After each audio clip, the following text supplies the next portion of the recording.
आपके सामने है, आप भी जानते हैं कि काशी की जो मस्जिद है उसका जुनूबी हिस्से को हम खो चुके हैं। काशी में जो वजू खाना है उसको बंद कर दिया गया है। मथुरा की ईदगाहों पर ललचावी नजरें लगा कर बैठे हैं।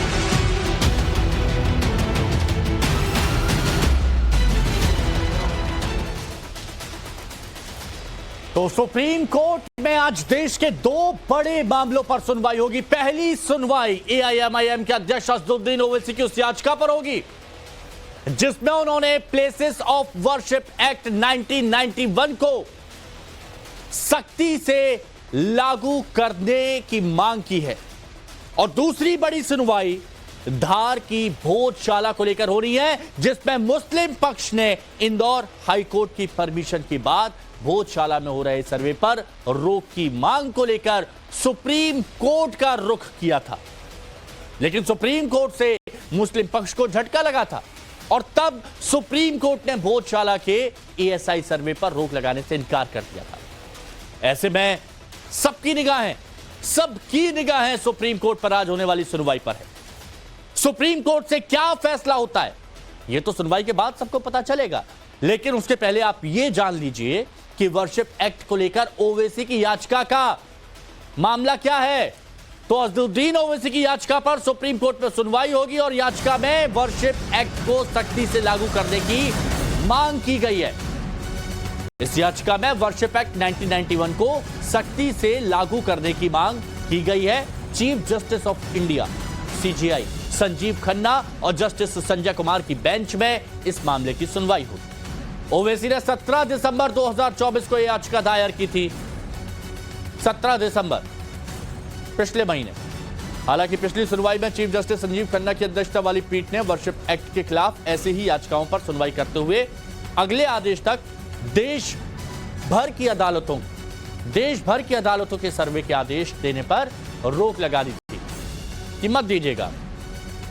साथ ही केंद्र सरकार से 4 हफ्ते में हलफनामा दाखिल करने का आदेश भी दिया था केंद्र सरकार को कि इसमें आप हलफनामा दायर कीजिए, अपनी बात रखिए।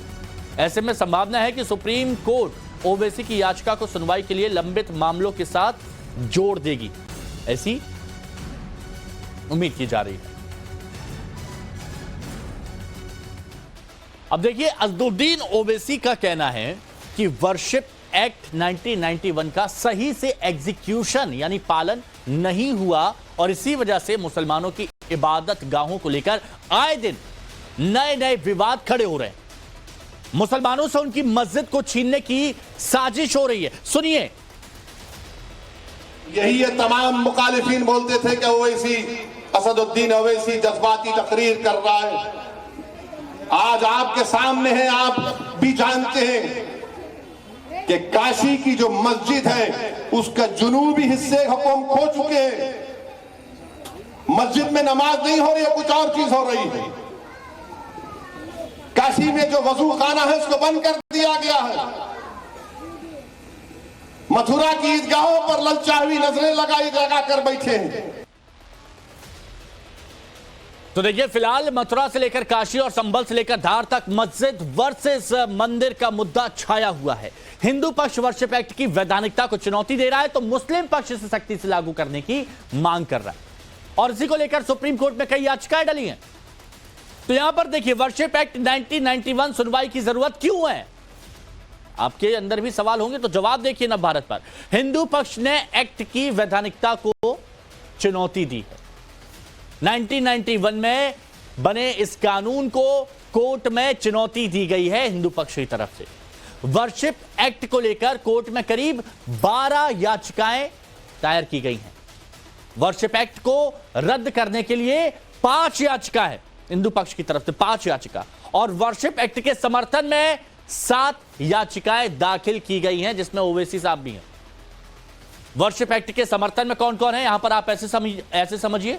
जमीयत है, all India Muslim personal law board है, एक्ट के पक्ष में एआईएमपीएलबी के साथ कांग्रेस भी है, एआईएमआईएम भी है, सीपीआईएम भी है और राष्ट्रीय जनता दल आरजेडी भी है। अब हिंदू पक्ष ने वर्शिप एक्ट को मौलिक अधिकार का हनन बताया। वर्शिप एक्ट को मौलिक अधिकार का हनन। हिंदू पक्ष ने कहा है कि धार्मिक आधार पर यह तो भेदभाव हो रहा है। हिंदू पक्ष की मांग है कट ऑफ डेट 1947 की जगह 712 ईस्वी रखी जाए, क्योंकि यह कहा गया कि 1947 के वक्त जो भी स्थिति बनी हुई है वो वैसी ही रहेगी, लेकिन हिंदू पक्ष इसमें बदलाव चाहता है। गौरव श्रीवास्तव हमारे सहयोगी हमारे साथ जुड़े हैं और सुप्रीम कोर्ट से जुड़े हुए हैं। गौरव, आप बेहतर तरीके से बता सकते हैं कि कुल मिलाकर 12 याचिकाएं तो डली है, लेकिन आज का दिन कितना इंपॉर्टेंट है, कितना महत्व रखता है?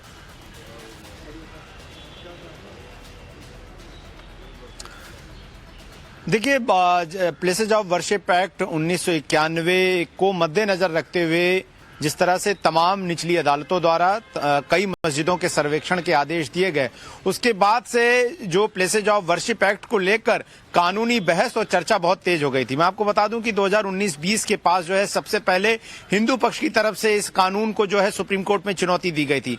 4 साल तक तकरीबन ये कानून जो है वो पड़ा रहा, सुनवाई इस पर कोई खास हुई नहीं। लेकिन जैसे ही ज्ञानव्यापी का मामला आया, आदेश आने शुरू हुए अलग अलग अदालतों से, उसके बाद all India Muslim personal law board ने सबसे पहले इस कानून के समर्थन में सुप्रीम कोर्ट में याचिका लगाई और उसके बाद कानून के समर्थन देने वाली तमाम याचिकाओं की बाढ़ सी आ गई।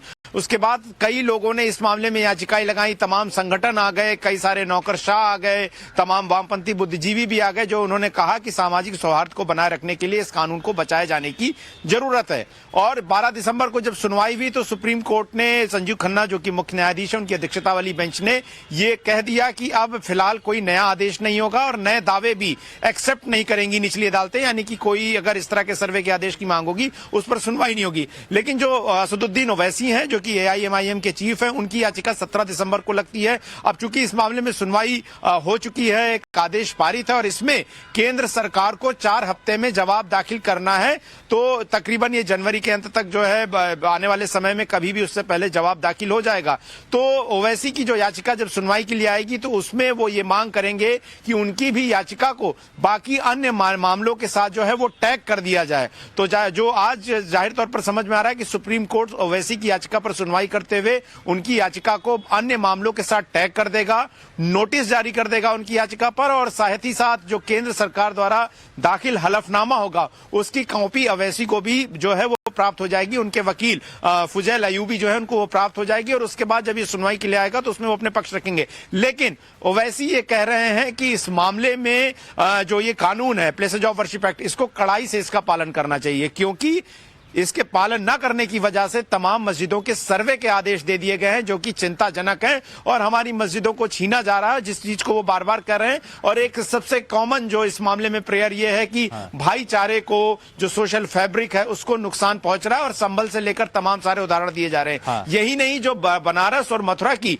मस्जिदों की इंतजामिया कमेटी है वो भी इस मामले में जो है पहुंची और उन्होंने भी इस बात का डर जताया कि अगर आगे सर्वे और होता है तो इससे सांप्रदायिक सौहार्द बिगड़ेगा। यहाँ पर उठाया गया, लेकिन आज जो अपील है वो इसी कोर्ट में इस पर सुनवाई होगी तो बहुत सारी चीज स्पष्ट भी हो जाएंगी। फिलहाल गौरव आपका शुक्रिया, लेकिन अपडेट आपसे हम लगातार लेते रहेंगे। शुक्रिया आपका हमारे साथ जुड़ने के लिए।